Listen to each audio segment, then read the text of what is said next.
Hello everyone, welcome back my YouTube channel नाज online classes.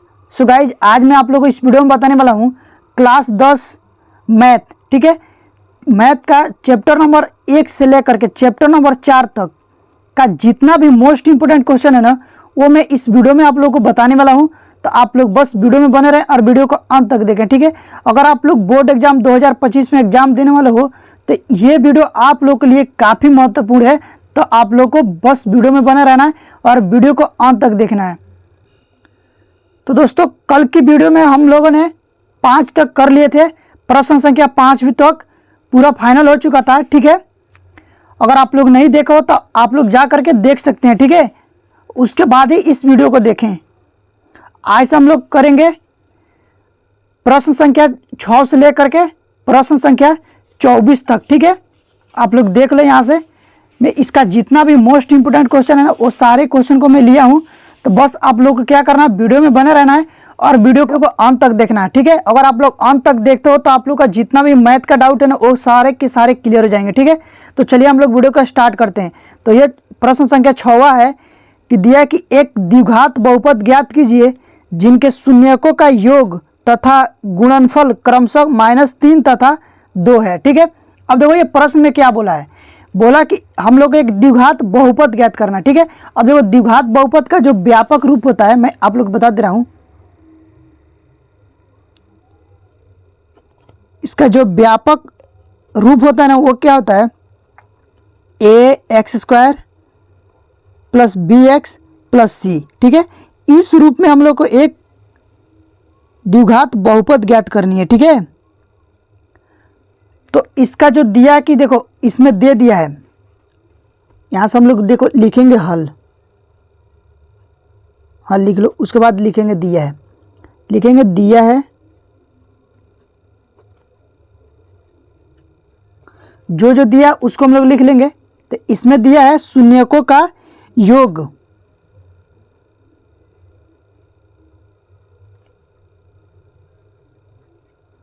शून्यकों का योग।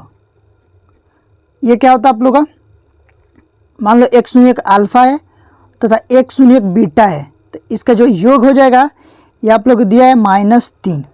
ठीक है, अगर आप लोग चाहते हो तो यहाँ से लिख भी सकते हैं, माना 2 शून्यक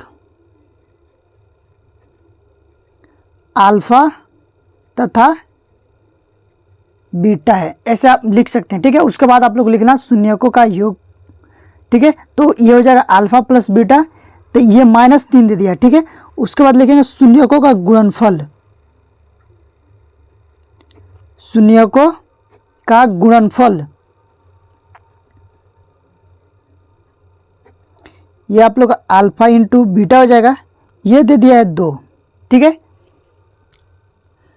अब इसमें एक संबंध होता है, देखो द्विघात बहुपद होता है, लिखेंगे यहाँ से द्विघात बहुपद बराबर होता है आप लोग का, ये आप लोग हो जाएगा ax² -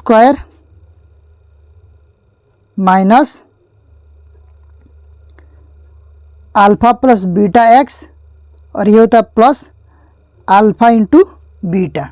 ठीक है ना, ये इसका एक द्विघात बहुपद ज्ञात करने के लिए फॉर्मूला बोलो या फिर आप लोग इसका व्यापक रूप भी बोलते हैं, ये होता है। ठीक है, तो देखो यहाँ से हम लोग लिखेंगे ax² - अल्फा + बीटा का मान कितना दिया था, -3 दिया था। ठीक है, तो यहाँ से हम लोग -3 लिख लेंगे, और यहाँ पर x है तो x लिखेंगे, प्लस अल्फा × बीटा का मान दिया था 2, तो वो लिख लेंगे। ठीक है, उसके बाद हम लोग लिखेंगे यहाँ पर ax², ये देखो माइनस माइनस प्लस हो जाएगा। ठीक है, प्लस हो गया, 3 में जब x से गुणा करेंगे तो हो जाएगा 3x, और यहाँ से हो जाएगा प्लस में 2। तो ये आप लोग का आ गया द्विघात बहुपद, ये आ गया द्विघात बहुपद। ठीक है ना,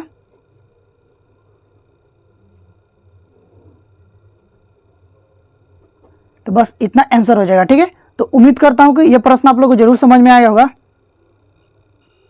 तो गाइस अब हम लोग चलते हैं दूसरे प्रश्न पर। ठीक है, तो यहाँ से आप लोग देख सकते हैं कि ये जो 7वां प्रश्न है वो बोला है द्विघात बहुपद x² + 7x + 10 के शून्य ज्ञात कीजिए तथा शून्यकों तथा गुणांकों के बीच संबंध की सत्यता की जांच कीजिए। ठीक है, अब देखो इसमें द्विघात बहुपद दे दिया है और बोला शून्य ज्ञात करने के लिए, और शून्य ज्ञात करने के बाद हम लोग जांच करेंगे कि इसमें जो संबंध है वो जांच करेंगे ये बराबर आता है कि नहीं आता है। ठीक है, तो देखिए इसको कैसे करेंगे, इसको भी आप लोग को लिखना है हल।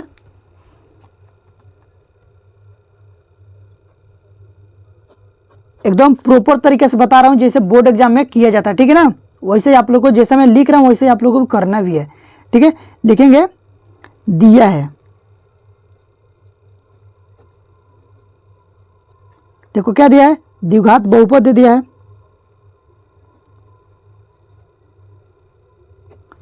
द्विघात बहुपद लिख लो, द्विघात बहुपद दे दिया है x² + 7x + 10। ठीक है, बोला शून्य ज्ञात करने के लिए, तो शून्य के लिए क्या होता है, ये बहुपद को 0 के बराबर रख देंगे। तो यहाँ पर हम लिखेंगे शून्य के लिए, शून्य के लिए। ठीक है, शून्य के लिए हम लोग क्या करेंगे, ये जो बहुपद दिया है इसको हम लोग x² + 7x + 10 = 0 के बराबर रख लेंगे। ठीक है, और देखो इसका हम लोग अब गुणनखंड करेंगे, तो गुणनखंड करेंगे तो ये हो जाएगा x² प्लस, अगर आप लोग गुणनखंड करना नहीं आता है तो आप मेरे वीडियो में पिछले आप लोग मेरा एक प्लेलिस्ट है उसमें जाकर आप लोग चेक कर सकते हो और वहाँ से आप लोग सीख सकते हो, या फिर मैं उस वीडियो का लिंक डाल दूंगा डिस्क्रिप्शन में, आप लोग वहाँ से भी देख लेना। ठीक है, तो देखिए गुणनखंड ऐसे करते हैं, इसको एक साथ गुणा करेंगे और फिर इसको इससे तो ऐसे तोड़ना है ना कि जोड़ने और घटाने पर 7 आए 7x, और जो गुणा करने पर आए वो 10x² आए। ठीक है, मतलब ऐसा दो संख्या हम लोग को चुनना है। ठीक है, जिसको जोड़ने और घटाने पर तो 7x आए और गुणा करने पर कितना है 10x आए। ठीक है, तो ऐसा मान लो यहाँ पर हम लोग लेंगे 5x और +2x, दोनों को जोड़ेंगे तो ये तो 5 2 7 हो जाएगा और इसको गुणा करेंगे तो 10 हो जाएगा। ठीक है, यहाँ से 10 = 0। अब देखो दोनों में कॉमन क्या है, x कॉमन है तो x कॉमन ले लेंगे तो हो जाएगा x + 5, और यहाँ पर क्या कॉमन है, दोनों में 2 कॉमन है। ठीक है ना, तो यहाँ से हम लोग 2 कॉमन लेंगे तो ये भी हो जाएगा x + 5 = 0। अब देखो ये दोनों सेम है तो इसको एक बार लिखते हैं तो हो जाएगा x + 5 और एक ब्रैकेट में हो जाएगा x + 2।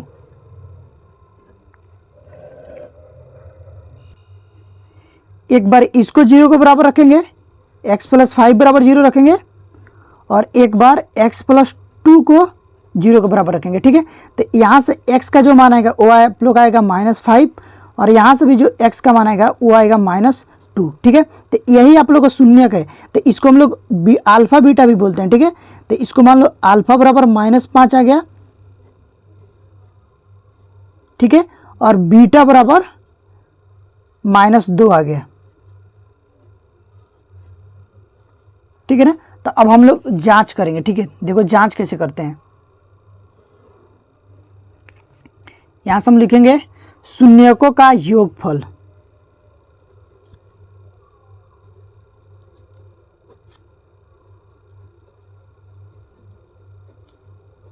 शून्यकों का योगफल यानी कि ये होता है आप लोग का अल्फा प्लस बीटा बराबर -b/a। ठीक है, अब देखो b/a कैसे ज्ञात करेंगे, तो यहाँ से ज्ञात करेंगे। ठीक है ना, तो यहाँ से मैं बताया ना आप लोग को इसका व्यापक जो रूप होता है ये क्या होता है, ax² + bx + c। ठीक है, तो यहाँ पर देखो ये x² है ना, तो ये a का मान है। ठीक है, और यहाँ से जो x का गुणांक जो है मान लीजिए यहाँ पर कुछ नहीं तो 1 है। ठीक है, x का गुणांक का गुणांक 1 है, x का गुणांक 7 है। ठीक है, और ये c आप लोग का अचर पद है। ठीक है ना, तो यहाँ से आप लोग यहाँ पर देख लेना, यहाँ पर मैं लिख दे रहा हूँ, तो यहाँ से a बराबर आप लोग का 1 हो जाएगा और b बराबर 7। ठीक है ना, और c बराबर आप लोग हो जाएगा 10। ठीक है, अब ये मान भरेंगे तो यहाँ से देखो अल्फा का मान कितना आया था -5, तो -5 लिखेंगे, प्लस फिर बीटा का मान आया था -2, ये लिख लेंगे यहाँ से देखो ये हो जाएगा माइनस, बी के मान है 7 और ए का मान है 1। अब देखो ये हो जाएगा आप लोग का -5 प्लस माइनस -2 इक्वल टू ये -7 हो जाएंगे। अब देखो ये इसको जब जोड़ेंगे तो ये भी आ जाएगा 7, 5 2 7 हो जाएगा -7 और ये भी -7। देखो ये दोनों बराबर आ गए कि ना, ए भी और ए भी बराबर आ गया, ठीक है। तो ये सत्य है, ठीक है। उसके बाद हम लोग लिखेंगे शून्यकों का गुणनफल देखेंगे। और यहाँ पर आप लोग लिख लेना जांच, ठीक है, यहाँ पर जांच लिख लेना। उसके बाद देखिए लिखेंगे शून्यकों का गुणनफल, ठीक है, अल्फा इंटू बीटा, ये होता आप लोग का C/A, ठीक है। अब देखो अल्फा का मान था -5, गुणा करेंगे -2 से, ठीक है, इक्वल टू C का मान 10 है और A का मान 1 है, ठीक है। अब देखो ये 5 दूना 10 हो जाएगा, लेकिन माइनस माइनस क्या हो जाएगा, प्लस हो जाएगा, और 10 से कम 10, ये भी बराबर आ गया, ये इसके बराबर आ गया। तो ये आप लोग का जांच हो गया, ठीक है। तो ये जांच हो गया, दोनों बराबर आ गया, तो ये सत्य है, ठीक है। उम्मीद करता हूं कि ये प्रश्न आप लोग को जरूर समझ में आया होगा।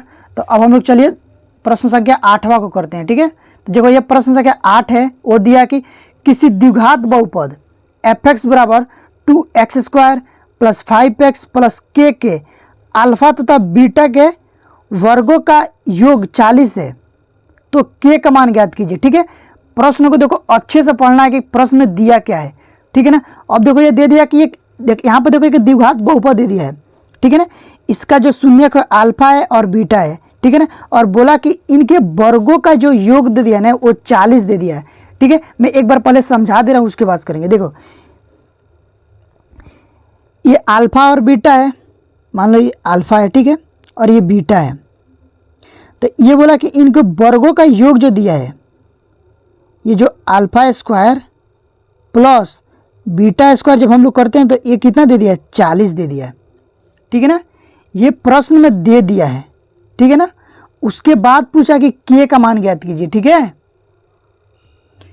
अब देखिएगा यहाँ से हम लोग लिखेंगे हल, ठीक है, लिखो हल, लिखेंगे हल, और उसके बाद जो जो दिया है उसको लिख लेंगे पहले। यहाँ से लिखेंगे दिया है, क्या क्या दिया है आप लोग को, दे दिया है कि एक बहुपद दे दिया, द्विघात बहुपद,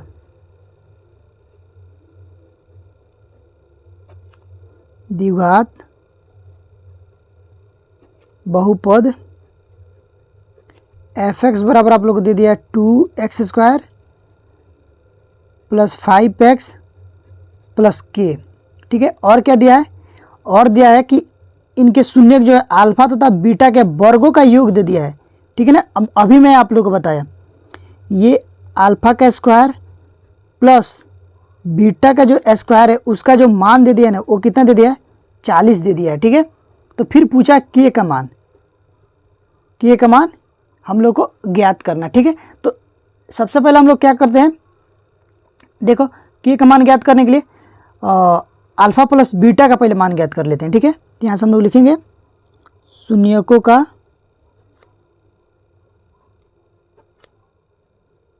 योग, शून्यकों का योग क्या होता है, अल्फा प्लस बीटा बराबर -b/a, ठीक है। तो अब देखो हम लोग यहाँ से तो इसका मान b और a का निकाल सकते हैं। मैं आप लोग को पिछले प्रश्न में बताया है कि यहाँ से आप लोग को a बराबर क्या हो जाएगा, x² का गुणांक, तो x² का गुणांक क्या है 2, b बराबर क्या हो जाएगा x का गुणांक, तो x का गुणांक है 5, और आप लोग का c बराबर हो जाएगा अचर पद, अचर पद क्या है k, ठीक है। अब देखो इतना समझ गए, तो यहाँ से हम लोग लिखेंगे अल्फा प्लस बीटा, अब मान भरो, तो देखो -b, तो ये -b का मान है कितना, 5 है, तो हो जाएगा 5, ठीक है। और a का मान है क्या 2, तो हो जाएगा -5/2। उसी तरह से हम लिखेंगे शून्यकों का गुणनफल,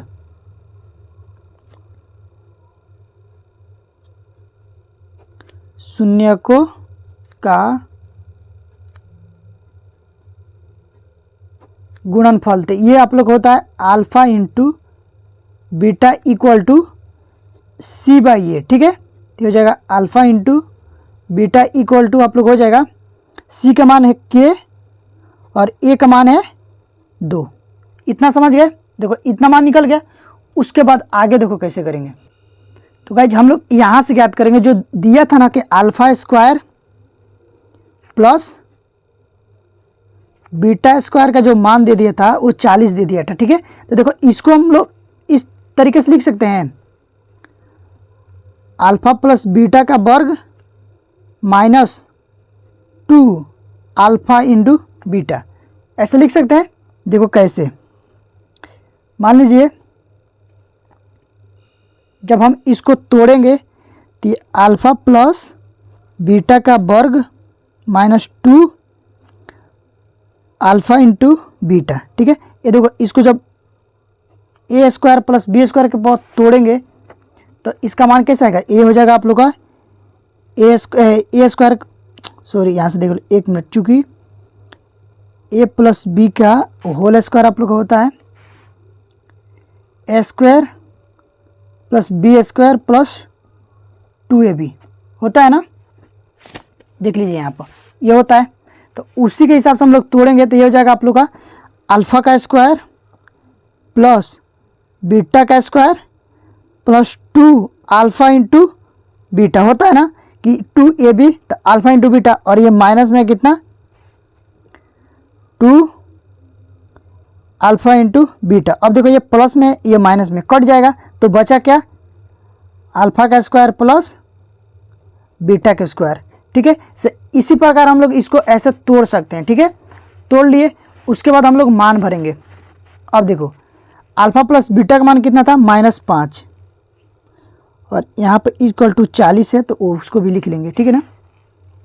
अब देखो अल्फ़ा प्लस बीटा का मान था -5/2, ठीक है। तो ये इसका वर्ग हो जाएगा -2 इंटू अल्फ़ा इंटू बीटा का मान था, यहाँ से देख लो k/2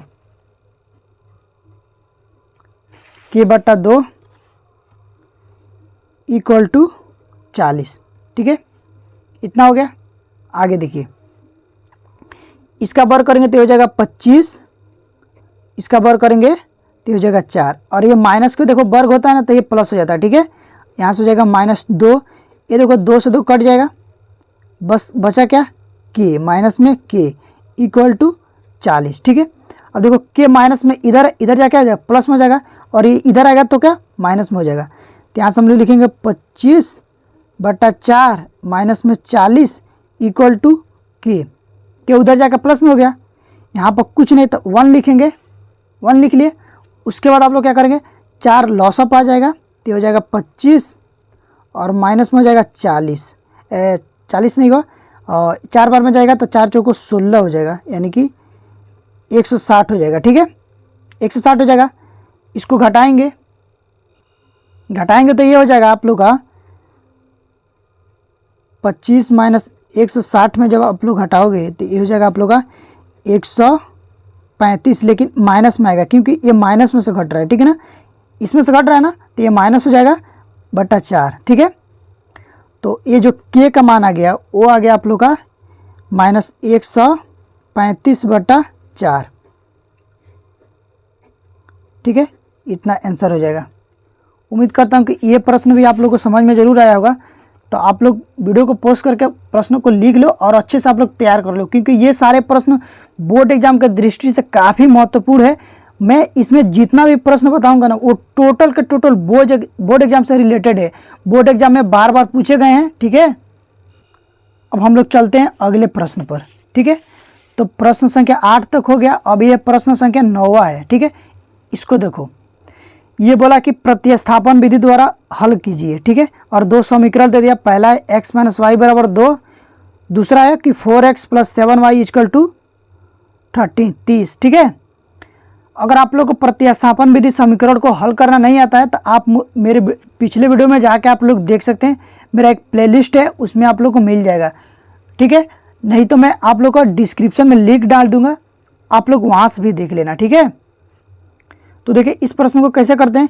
प्रतिस्थापन का मतलब होता है प्रतिस्थापित करना, ठीक है। तो यहाँ से भी हम लोग लिखेंगे पहले हल। देखो कोई भी प्रश्न को करने से पहले आप लोग को हल ही लिखना है। हल लिखने के बाद जो दिया उसको लिख लेंगे।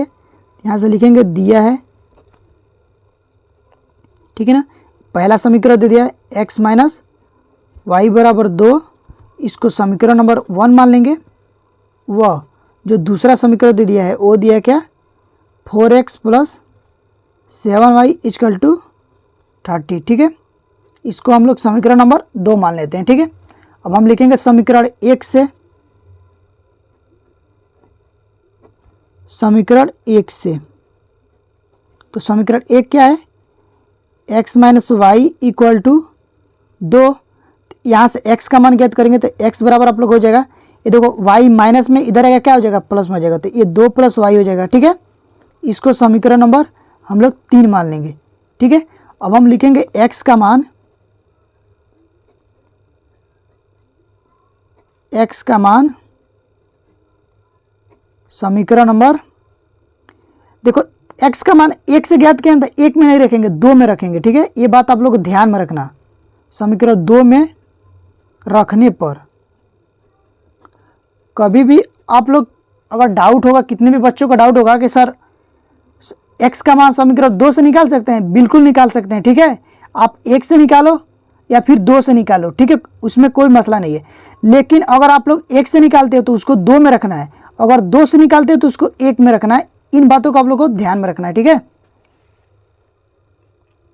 आगे देखिए, ठीक है। अब x का मान हम लोग 2 में रखेंगे तो 2 है आप लोग का 4x plus 7y equal to 30, ठीक है ना। अब देखो x का मान कितना था, ये हो जाएगा 4, x का मान है 2 प्लस वाई प्लस में 7y इक्वल टू 30, ठीक है। गुणा करेंगे तो ये हो जाएगा 4 दूना 8 प्लस ये हो जाएगा 4y, ये 4y है, ठीक है, और प्लस में 7y इक्वल टू 30, ठीक है। यहाँ से देखिए, यहाँ से हमारा आया था 8 plus 4y plus 7y equal to 30, ठीक है। इन दोनों को जोड़ देंगे, ठीक है ना, तो ये हो जाएगा 8 प्लस 7 4 11y इक्वल टू 30, ठीक है। अब 8 इधर प्लस में, इधर जाकर क्या हो जाएगा माइनस में हो जाएगा, ठीक है। तो यहाँ से हो जाएगा आप लोग का 11y बराबर 30 माइनस 8, ठीक है। अब देखो 30 में से 8 जाएगा तो क्या बचेगा 22, तो ये हो जाएगा 11y बराबर 22, ठीक है। अब देखो यहाँ पर 11 गुणे में, इधर जा क्या हो जाएगा भागे में हो जाएगा, तो हो जाएगा y बराबर 22/11, ठीक है। तो इसको काटेंगे तो हो जाएगा 11 दूना 22, तो y का जो मान आ गया वो आ गया आप लोग का 2। इसको डब्बे में बंद कर लेंगे। अब देखो उसके बाद लिखेंगे y का मान, समीकरण y का मान समीकरण 3 में रख दो। 3 में रखेंगे तो x का मान निकल जाएगा 3 में रखने पर। तो जो समीकरण 3 था वो था x बराबर 2 प्लस वाई, ठीक है। तो हो जाएगा 2 प्लस वाई का मान आया था 2, ठीक है। तो x का जो मान आ गया वो आ गया आप लोग का 4, 2 और 2 4, ठीक है। x और y, देखो y का भी मान आ गया, x का भी मान आ गया, ठीक है। ठीक है गाइज, तो उम्मीद करता हूँ कि ये प्रश्न आप लोग को ज़रूर समझ में आया होगा। अगर नहीं समझ में आया तो आप लोग वीडियो को पॉज करके पीछे करके देख सकते हैं। एक बार 2 बार आप लोग देखोगे तो आप लोग को खुद ही समझ में आ जाएगा, ठीक है। कोई ऐसा नहीं है कि जो पेट से सीख के आता है। कोई भी देखो इंसान है ना, वो जितना प्रैक्टिस करता है तभी वो सीखता है, ठीक है। अगर आप लोग भी ज़्यादा से ज़्यादा प्रैक्टिस करोगे तो आप लोग को भी क्वेश्चन को आसान हो जाएगा करना, ठीक है। अब देखिए गाइज, ये 10वां प्रश्न है, दिया कि ज्ञात कीजिए कि रैखिक समीकरण का युग्म 2x minus 3y equal to 8, 4x minus 6y equal to 9 संगत है या असंगत है, ठीक है। तो संगत क्या होता है, असंगत क्या होता है, आप लोग इन बातों को आप लोग पहले समझ लो, ठीक है। उसके बाद इसको हम लोग हल करेंगे। देखो, अगर A1 बट्टा A2 बराबर नहीं होता है B1 बट्टा B2 के, तो ये आप लोग हो जाएगा, अगर ऐसा आता है ना तो आप लोग ये हो जाएगा प्रतिच्छेद करती हुई रेखा होगी, प्रतिच्छेद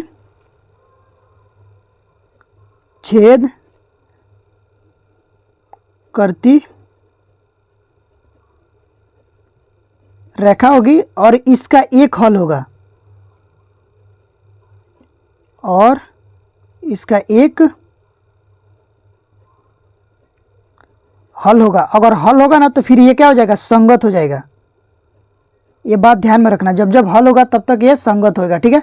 अगर मान लो कहीं पर भी आप लोग का A1 बट्टा A2 बराबर आ जाता है B1 बट्टा B2 के, परंतु बराबर नहीं होता C1 बट्टा C2 के, ठीक है। तो इस कंडीशन में आप लोग क्या करोगे, तो ये समांतर हो जाएगा, ठीक है। ये समांतर हो जाएगा और इसका कोई हल नहीं होगा, ठीक है। आप लोग मैं मोटा मोटी बता दे रहा हूँ। अगर आप लोग का इसका पूरा डिटेल्स में चाहिए वीडियो नो, तो आप मेरे प्लेलिस्ट में जाकर देख सकते हैं, ठीक है। उस वीडियो में मैंने आप लोग को इसके बारे में डिटेल्स में बताया हूँ, आप लोग उसको देख लेना। आप लोग को सारे मतलब डाउट जो भी हो वो क्लियर हो जाएगा, ठीक है। लेकिन मैं अभी इतना बता दे रहा हूँ, इससे भी आप लोग को समझ में आ जाएगा, ठीक है। तो इसका देखो कोई हल नहीं होता है, कोई हल नहीं होगा। जब हल ही नहीं होगा तो फिर ये असंगत हो जाएगा, ठीक है। इतना समझ गए। अगर मान लो यहाँ से A1 बट्टा A2 बराबर नहीं, बराबर है B1 बट्टा B2 के और बराबर है C1 बट्टा C2 के, अगर इतना आ जाता है ना तो ये क्या हो जाएगी, समपाती रेखा हो जाएगी। ये समपाती रेखा होगी।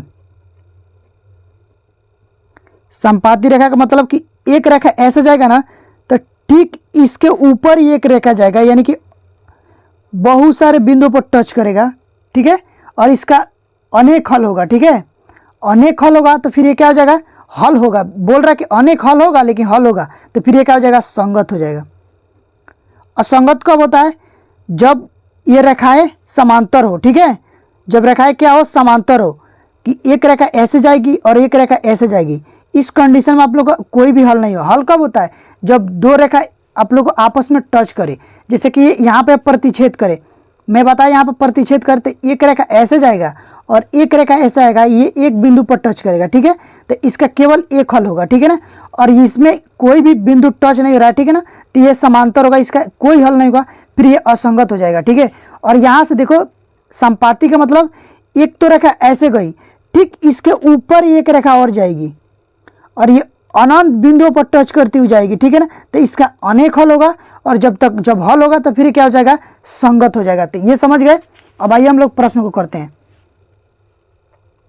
तो प्रश्न में दो समीकरण दे दिया है, तो यहां से हम लोग लिखेंगे हल, ठीक है। लिखेंगे दिया है। अब देखो दिया क्या, पहला समीकरण जो दिया है वो दिया है 2x minus 3y equal to 8, ठीक है। तो इसको इधर कर लो, ये हो जाएगा 2x माइनस 3y, इधर आएगा तो माइनस में हो जाएगा क्योंकि इधर प्लस में, और ये हो जाएगा 0। इसको समीकरण नंबर 1 मान लेंगे, ठीक है। और यहाँ से देखो समीकरण 1 है, यहाँ से A1 का मान ज्ञात करो, ये हो जाए आप लोग का A1 हो जाएगा। पहले लिख लो समीकरण, दोनों समीकरण लिख लेंगे, ठीक है। लिख लेते हैं, उसके बाद हम लोग करते हैं। ये हो जाएगा 4x minus 6y equal to 9, इसको भी इधर लाओ तो ये हो जाएगा 4x माइनस 6y और ये माइनस 9 इक्वल टू 0। इतना लिख लिए। अब देखो यहाँ से हम लोग ज्ञात करेंगे, यहाँ से देखो देखेंगे A1 बराबर क्या है, कितना है। A1 बराबर 2 आप लोग हो जाएगा, ठीक है। B1 बराबर -3 और C1 बराबर -8 है, ठीक है। समीकरण 1 से ज्ञात किए। अब देखो समीकरण 2 से देखेंगे, इसको 2 मान लेते हैं, ठीक है। समीकरण 2 है तो इसमें भी देखो A2 बराबर 4 है, B2 बराबर -6 और C2 बराबर -9, ठीक है।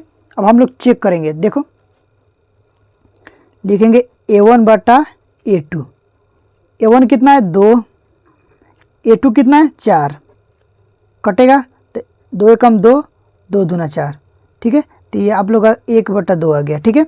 उसके बाद देखो B1 बटा B2 देखेंगे, तो B1 बटा B2 कितना है, B1 का मान है -3, B2 का मान है -6, माइनस से तो माइनस गया, 3 एकम 3, 3 दूना 6, ये भी आप लोग आएगा 1 बटा 2। और देखो देखेंगे C1 बटा C2, तो C1 का मान कितना 8 -8, ठीक है, यहाँ पर माइनस लिख लेंगे -8, और C2 का जो मान है वो है -9, माइनस तो माइनस गया, लेकिन ये कितना आ गया 8 बटा 9। तो यहाँ से हम लोग लिखेंगे, देखो चूँकि A1 बराबर A2 बराबर है B1 बराबर B2 के, परंतु बराबर नहीं है कितना C1 बटा C2 के। तो देखो इस कंडीशन में क्या होगा, ये यहाँ पे देखना, A1 बराबर A2 बराबर है B1 बराबर B2 के, परंतु बराबर नहीं है C1 बटा C2 के, ठीक है ना। तो फिर ये समांतर होगा, ठीक है, और इसका कोई हल नहीं होगा। जब कोई हल नहीं होगा तो फिर क्या हो जाएगा, असंगत हो जाएगा, ठीक है ना। तो यहाँ से हम लोग लिखेंगे कि चूँकि A1 बराबर A2 बराबर है B1 बराबर B2 के, B1 बटा B2 के, परंतु बराबर नहीं है C1 बटा C2 के, ठीक है। इसलिए ये रैखिक समीकरण युग्म का, ये रैखिक समीकरण युग्म समांतर होगा, ठीक है, समांतर होगा, और इसका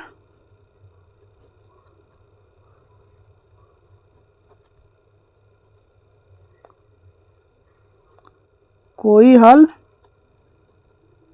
नहीं होगा। और जब हल ही नहीं होगा तो फिर क्या हो जाएगा, अतः लिखेंगे, अतः यह समीकरण असंगत होगा, ठीक है, असंगत होगा, ठीक है। और इतना ही आप लोग का आंसर हो जाएगा। तो उम्मीद करता हूँ कि ये क्वेश्चन आप लोग को ज़रूर समझ में आया होगा। तो अब हम लोग चलिए अगले प्रश्नों पर चलते हैं, ठीक है।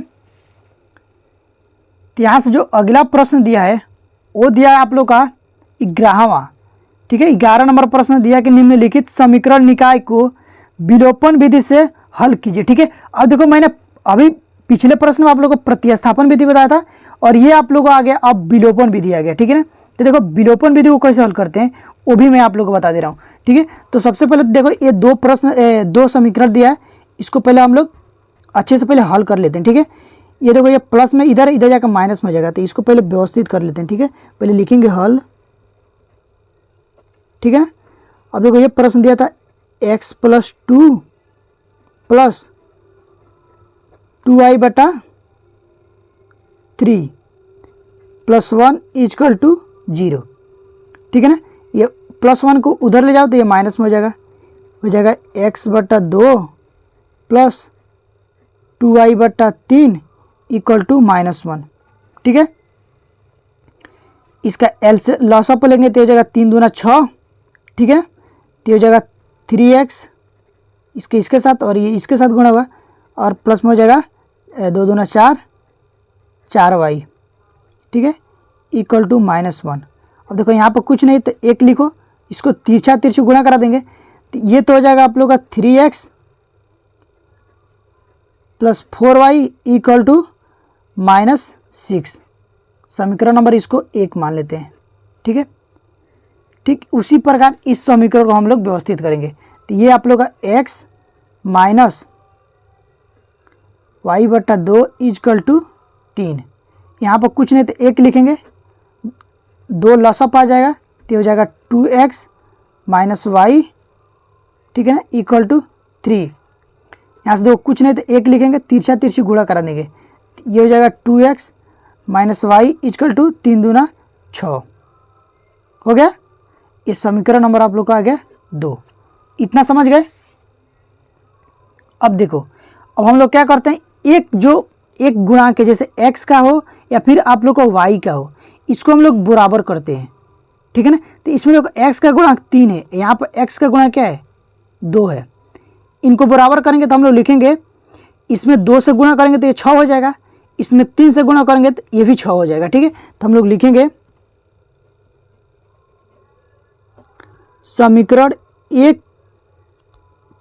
समीकरण एक में दोनों तरफ, ठीक है, दोनों तरफ, अगर मान लो आप लोग कुछ भी इसमें कर रहे हो एक्सपेरिमेंट पर, आप लोग को दोनों तरफ करना होगा, ठीक है। तो समीकरण 1 में दोनों तरफ 2 से गुणा करने पर तथा समीकरण 2 में, इसमें भी लिखेंगे दोनों तरफ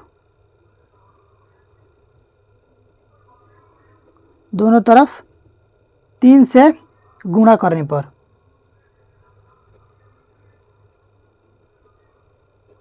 ठीक है।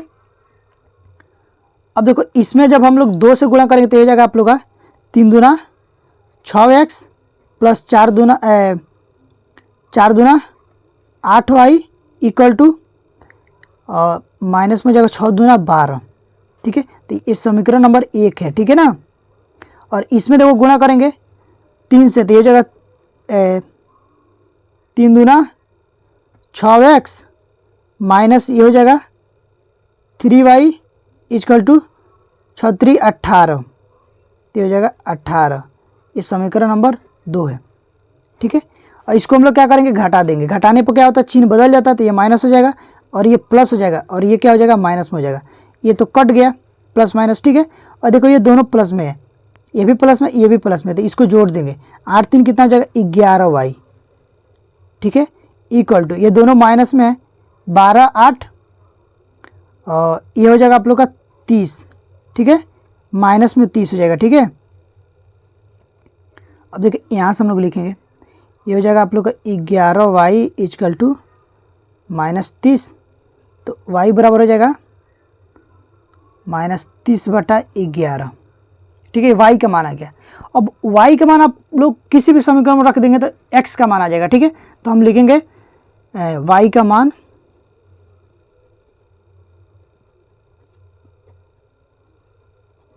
मैं साइड में कर रहा हूँ, लेकिन आप लोग क्या करना, नीचे करना, ठीक है। मैं इसमें थोड़ा स्पेस कम है तो इसलिए मैं इसी पर कर रहा हूँ। आप लोग क्या करना है, इसके बस नीचे आना है, ठीक है। लेकिन देखो y का मान समीकरण 1 में ही रख दो, 1 में रखने पर, ठीक है। तो 1 में रखेंगे तो ये हो जाएगा आप लोग का 3x प्लस यहाँ से हो जाएगा 4 और y का मान है -3, सॉरी -30/11, ठीक है, इक्वल टू और यहाँ से हो जाएगा -6, ठीक है। 1 मिनट को घटा देंगे।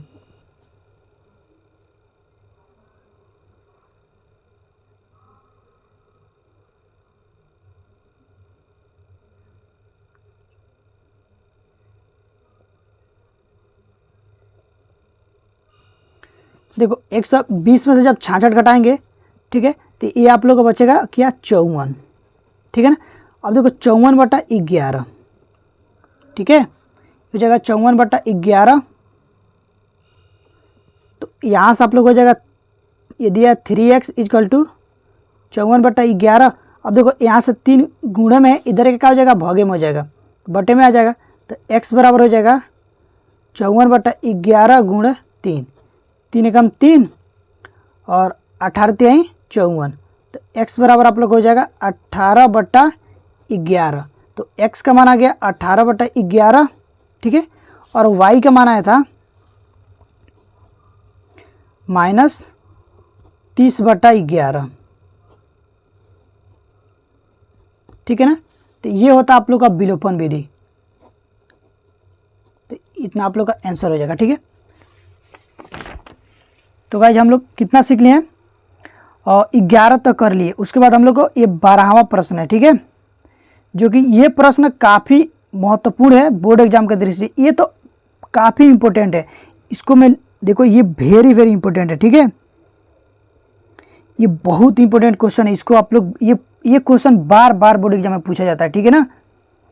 तो देखिए इसको मैं कितना अच्छे तरीके से बता रहा हूँ ताकि आप लोग को एक ही बार में समझ में आ जाएगा। देखो प्रश्न में बोला कि दो संख्याओं का अंतर 26 है और संख्या, ठीक है ना, यहाँ लिखना पहली संख्या, यहाँ से छूट गया, ठीक है ना, पहली संख्या दूसरी संख्या की 3 गुनी है, तो उन्हें ज्ञात कीजिए, ठीक है। तो यहाँ से बोला कि उन्हें ज्ञात कैसे। सबसे पहले तो हम लोग लिखेंगे हल, उसके बाद लिखेंगे माना,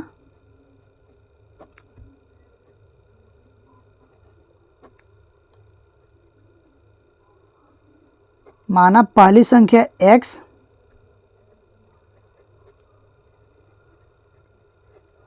तथा दूसरी संख्या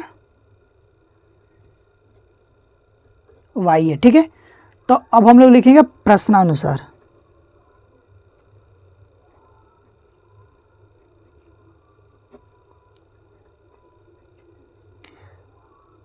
प्रश्नानुसार, ठीक है। अब देखो प्रश्न के अनुसार क्या बोला है कि दो संख्याओं का अंतर 26 है, यानी कि इसमें अंतर बोला है कि घटाना है, कि जो दोनों संख्याओं का अंतर है ना, अगर मान लो ये आप लोग का जितना भी आता है ना उसमें से आप लोग घटाओगे तो कितना आएगा, 26 आएगा। तो दो संख्याओं का अंतर जो बोला यानी कि x माइनस वाई हम लोग करेंगे तो वो कितना आएगा, 26 आएगा, ठीक है, समझ गए।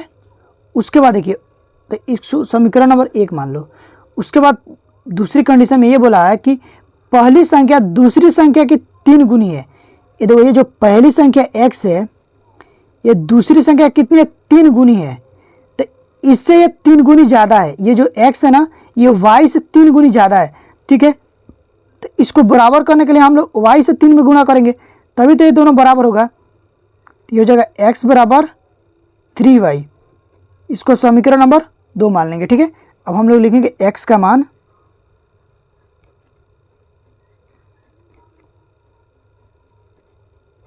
समीकरण नंबर 1 में रखने पर,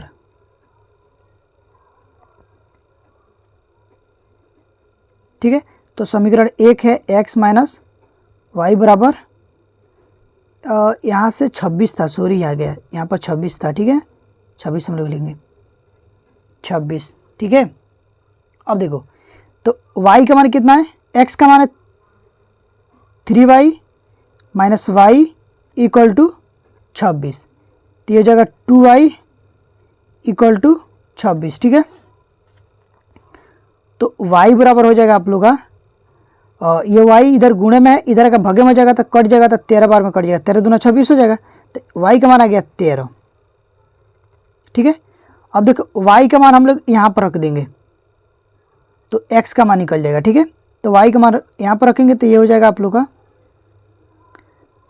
3 गुणे 13, तो x बराबर कितना आ गया 39। लेकिन आप लोग को यहाँ पर लिखना भी है, क्या लिखेंगे, लिखेंगे y का मान समीकरण 2 में रखने पर,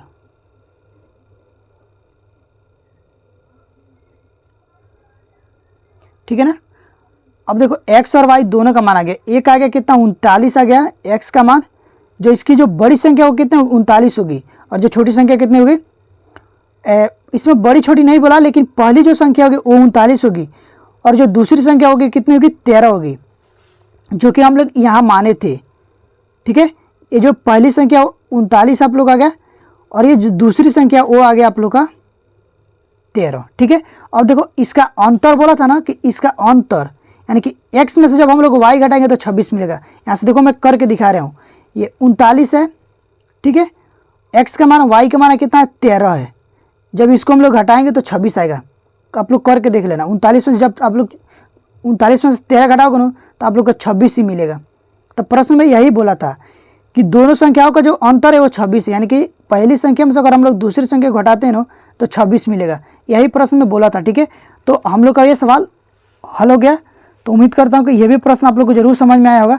तो गाइस, अगर आप लोग को समझ में प्रश्न आ रहे हैं और वीडियो अच्छी लग रही है तो प्लीज़ वीडियो को लाइक कर दें, क्योंकि आप लोग बाद में भूल जाते हैं। ठीक है, आप लोग के एक लाइक से मुझे कितना मोटिवेशनल मिलता है मैं आप लोग को बता नहीं सकता। ठीक है, तो आप लोग को लाइक करने के लिए पैसा थोड़ी लगता है, बस आप लोग को लाइक कर लेना और चैनल को सब्सक्राइब करके बेल आइकन को प्रेस करना है, ताकि जो भी वीडियो डाला जाए वो आप लोग के पास तुरंत पहुंच जाए।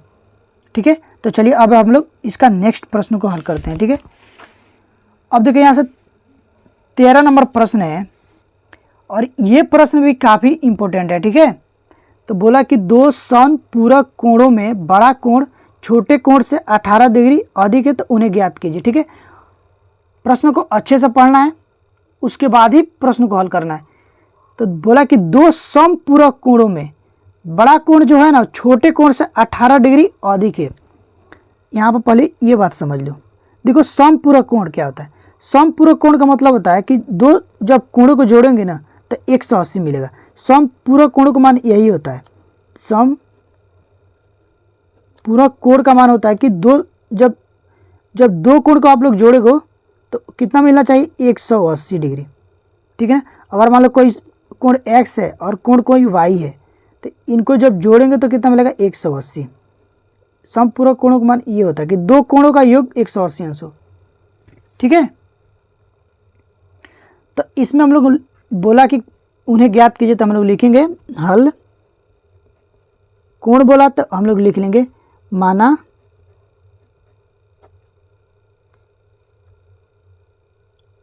बड़ा कोण। बड़ा छोटा बोला तो इसमें बड़ा छोटा ही मानेंगे। माना बड़ा कोण x है, बड़ा कोण बराबर x तथा छोटा कोण बराबर y है। ठीक है, अब देखो उसके बाद लिखिए प्रश्नानुसार।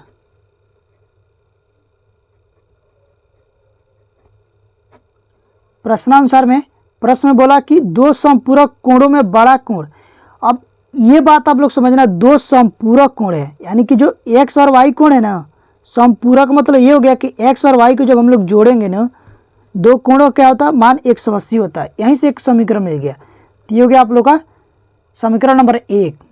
फिर बोला कि बड़ा कोण यानी कि x है ना वो छोटे कोण से 18 डिग्री अधिक है। तो जो छोटा कोण y है ना उससे 18 डिग्री ये अधिक है, ये जो बड़ा कोण है इससे अधिक है। तो इसमें हम लोग इसको जोड़ेंगे 18, तभी तो इसके बराबर आएगा, क्योंकि ये 18 अधिक है। तो इसमें 18 देंगे तभी तो ये बराबर होगा। समझे? तो ये आप लोग हो जाएगा, ये हो जाएगा x और y को इधर लाएंगे तो ये माइनस में हो जाएगा इक्वल टू 18। ये समीकरण नंबर 2 हो गया। अब इसमें बोला नहीं कि आप लोग को प्रतिस्थापन विधि से करना है या फिर विलोपन विधि करना है, तो हम लोग किसी भी विधि से कर सकते हैं। तो हम लोग लिखेंगे समीकरण 1 तथा समीकरण 2 को जोड़ने पर। ठीक है, जब दोनों को जोड़ेंगे ये देखो x प्लस वाई बराबर 180, x माइनस वाई बराबर 18। ठीक है, जोड़ो, इसको जोड़ेंगे तो हो जाएगा 2x, ये माइनस प्लस कट जाएगा। ठीक है, और यहाँ से आप लोग हो जाएगा, देखो ये 180 है और ये 18, तो हो जाएगा 198। ठीक है, तो x बराबर आप लोग हो जाएगा 198 बटा 2, 2 से काटो तो हो जाएगा 9 दूना 18। ठीक है, और फिर 9 दूना 18, तो ये जाएगा 99 डिग्री। ठीक है, तो x का जो मान आ गया वो कितना आ गया? 99 डिग्री। ठीक है, और इसी x को मान को उठाकर हम लोग किसी भी एक समीकरण में रख देंगे तो y का मान आ जाएगा। ठीक है, तो यहाँ से लिखेंगे x का मान समीकरण नंबर 1 में रख दो। 1 में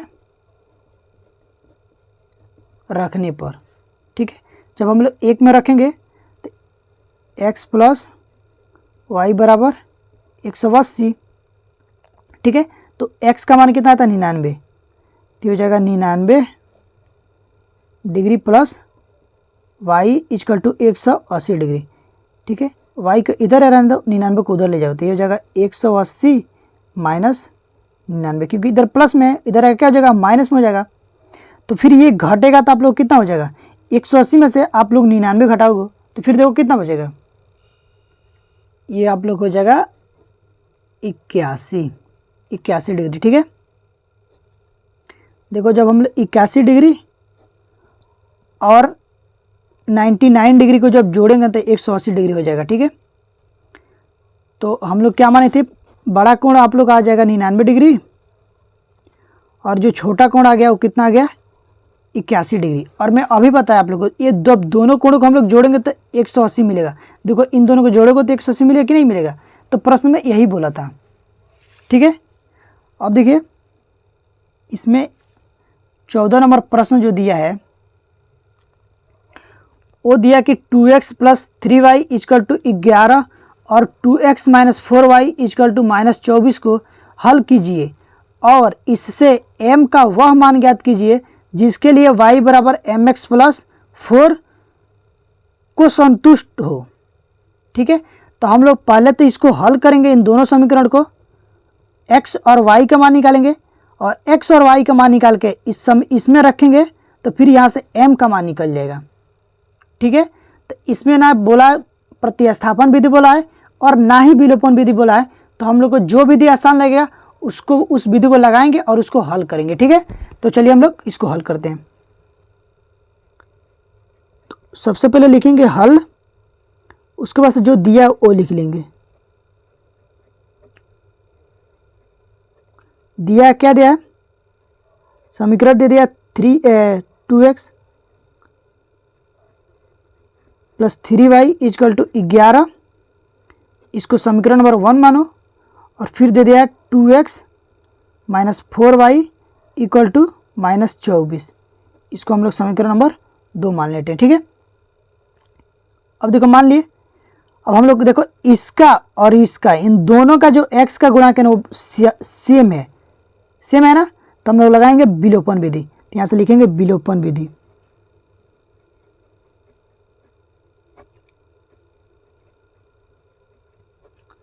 विलोपन विधि से, विलोपन विधि क्या होता है कि एक को विलुप्त कर देना, जैसे कि हम लोग एक ये दोनों सेम है, इसको हम लोग विलुप्त कर देंगे यानी कि हटा देंगे। ठीक है, तो यहाँ से हम लिखेंगे समीकरण 1 में से समीकरण 2 को घटाने पर। ठीक है, तो समीकरण 1 है आप लोग का 2x plus 3y equal to 11 और जो समीकरण 2 है 2x minus 4y equal to minus 24। ठीक है, इसको हम लोग घटाएंगे।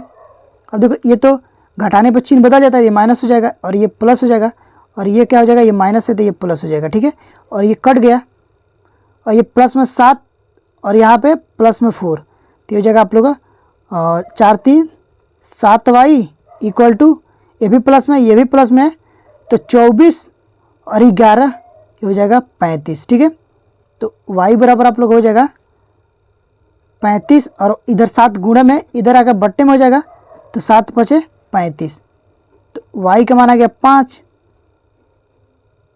ठीक है, अब हम लोग क्या करेंगे, y का मान आप लोग क्या करो किसी भी समीकरण में रख दोगे ना तो x का मान निकल जाएगा। ठीक है, यहाँ पर हम लिखेंगे y का मान समीकरण 1 में ही रख दो, 1 में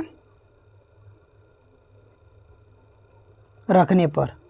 ठीक है, यहाँ से देखिए समीकरण 1 जो है वो है 2x plus 3y equal to 11। ठीक है, तो ये तो हो जाएगा 2x प्लस 3 गुणे y का मान कितना है 5 इक्वल टू 11, ये हो जाएगा 2x plus 5 3 15 equal to 11, 2x equal to, अब देखो ये प्लस में इधर जाकर हो जाएगा माइनस में हो जाएगा तो 11 माइनस 15। ठीक है, तो यहाँ से हो जाएगा 2x बराबर, ये घटेगा तो ये हो जाएगा माइनस में 4 आएगा, क्योंकि 15 में से 11 घट रहा है तो माइनस में से घटेगा तो माइनस आएगा, तो x बराबर क्या हो जाएगा, माइनस में 2 आप लोग का आ जाएगा। x का मान -2 आ गया। अब देखिए यहाँ पर m का मान पूछा था, ठीक है ना। m का मान ज्ञात करने के लिए तो यहाँ से हम लोग ज्ञात करेंगे, ठीक है ना, जो दिया था। अब देखो ये क्या दिया था, यहाँ से देख लो, दिया कि y बराबर mx + 4, ठीक है ना। तो y का मान कितना आया था, यहाँ से देखो y का मान 5 आया और x का मान -2 आया था।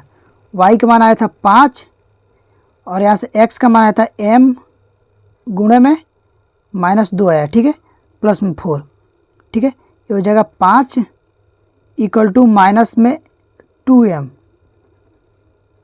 + 4, ठीक है। ये +4 को इधर लाओ तो ये हो जाएगा 5 -4 हो जाएगा और इसको ये हो जाएगा -2m, ठीक है। ये हो जाएगा 1 = माइनस में 2m, ठीक है। तो m बराबर हो जाएगा 1/- -2। तो m का जो मान आएगा ना तो आएगा -1/2, ठीक है।